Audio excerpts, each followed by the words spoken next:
తండ్రి కొడుకుల మధ్య వివాదం మీరే చెప్పారు. అవును.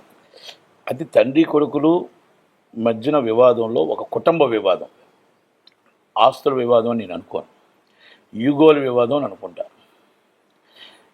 అది దాంట్లో ఒక తండ్రి మీద కొడుకు అంతే తప్ప ఇక్కడ అక్కడ ఏమీ గొడవలు లేవు. కానీ ఏంటంటే ఒక బాధాకర విషయం ఏంటంటే ఒక ప్రొడ్యూసర్ కోసం జాయింట్ సెక్రటరీగా కానీ ఆయన కుటుంబంలో 50 సంవత్సరాలు, ఇప్పుడు రేపు 25 సంవత్సరాలు, రేపు 2025కి 50 సంవత్సరాలు పూర్తి చేసుకొని ఆయన ఇండస్ట్రీకి 50 సంవత్సరాలు పూర్తి చేసుకుని ఇండస్ట్రీ అంతా చాలా గొప్పగా ఆయనకి మొత్తం కార్యక్రమం గొప్పగా ఆయన బాలయ్యబాబు గారిని ఇంకా గొప్పగా చేయాలని ఇండస్ట్రీ అనుకున్న సమయంలో కుటుంబం అంతా కలిసి ఆయనకి 50 సంవత్సరాలు మనం పూర్తి చేసి ఆయన గౌరవాన్ని, ఆయన చేసిన క్యారెక్టర్స్ అవ్వచ్చు, ఆయన చేసిన డిఫరెంట్ విభిన్నమైన విలన్ క్యారెక్టర్స్ అవ్వచ్చు, హీరో క్యారెక్టర్స్ అవ్వచ్చు, ఆయన మొత్తం చేసిన సేవలు అవ్వచ్చు, మొత్తం టోటల్గా ఒక ఏదైతే కాలేజీలో ఆయన మొత్తం చేసిన ప్రీ రియంబర్స్మెంట్ అవ్వచ్చు, సో మెనీ అన్నీ కూడా ఒక సాధారణ వ్యక్తి అంచెలంచెలు ఎదుర్కొంటూ 50 సంవత్సరాలు దాసనారాయణ గారి శిష్యుడిగా ఆయన వచ్చాడు. ఆయనలో మాకు 35 సంవత్సరాల అనుబంధం ఉండి,